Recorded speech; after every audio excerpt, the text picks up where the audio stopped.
Zaman sekarang, ya gampang banget kayaknya buat kita kejebak utang. Mungkin malah terlalu gampang. Dan di balik semua yang kelihatannya gampang dan enak itu, ternyata ada jebakan yang bahaya nih. Nah, di sini kita bakal bongkar bareng-bareng. Pernah nggak sih kepikiran, aduh butuh duit cepet nih, mau itu buat kebutuhan yang benar-benar mendesak atau cuma keinginan yang tiba-tiba muncul aja kayaknya solusinya tuh gampang banget, tinggal sentuh layar HP. Iya kan? Coba dipikirin, prosesnya tuh simple banget. Tinggal buka HP, download satu aplikasi, udah. Gak ada tuh proses yang ribet-ribet.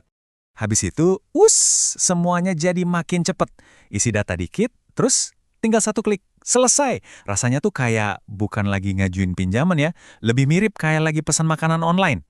Dan jreng, duitnya langsung cair ke rekening. Di awal ini rasanya kayak dewa penolong ya kan? Solusi kilat buat semua masalah. Kelihatannya sempurna. Tapi yang namanya jalan pintas seringkali ada sisi gelapnya.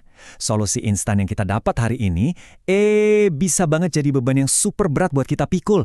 Mungkin bertahun-tahun ke depan. Oke, sekarang yuk kita bedah lebih dalam lagi. Gimana sih cara kerja jebakan ini? Mekanismenya tuh gimana? Kok bisa sesuatu yang awalnya gampang banget, ujung-ujungnya malah jadi susah banget buat lepas? Nah, ini dia nih biang keroknya. Kita harus ngerti kalau riba itu bukan cuma sekedar biaya tambahan atau bunga aja, bukan. Ini tuh sebuah sistem, sebuah mesin yang emang dirancang pinter banget buat ngejebak orang biar terus-terusan muter di situ aja. Susah keluarnya. Siklusnya tuh selalu gini. Pertama, pinjemnya dikit. Kelihatannya aman, tapi bunganya jalan terus. Nambah, nambah, nambah. Kayak bola salju yang ngegelinding, makin lama makin gede. Terus kita mulai nyicil kan? Nah, disinilah jebakannya. Seringkali, cicilan kita itu cuma cukup buat bayar bunganya doang. Utang pokoknya nggak kepegang sama sekali. Ya udah, kita kejebak. Kayak lari di treadmill, capek tapi nggak kemana-mana. Karena harus kita ingat, masalahnya itu bukan cuma soal duit. Harga yang mesti kita bayar tuh jauh lebih mahal dari sekedar angka di tagihan. Ini soal biaya emosional, soal hidup kita. Yang pertama, dan mungkin ini yang paling mahal ya, ketenangan kita hilang. Coba bayangin deh, setiap bangun pagi, lagi kerja, bahkan pas mau tidur, yang kepikiran itu utang. Rasa cemas itu jadi kayak bayangan yang ikutin kita terus kemanapun kita pergi. Gak cuma itu, tekanan finansial ini juga ngerembet ke hubungan sama orang lain. Jadi kayak pembunuh diam-diam buat keharmonisan keluarga. Hubungan sama orang-orang yang kita sayang jadi rusak. Tiba-tiba ngobrol sama pasangan, sama orang tua, jadi tegang. Kenapa? Ya karena ngomongin duit lagi, duit lagi. Hidup kita jadi kayak siklus yang capek banget. Kita kerja banting tulang tuh bukan buat ngebangun masa depan, tapi cuma buat bayar tagihan yang rasanya nggak ada habisnya.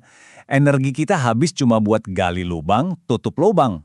Dan ini yang paling parah. Utang itu bukan cuma ngambil duit kita hari ini loh, tapi dia itu nyuri mimpi kita, nyuri kebebasan kita di masa depan.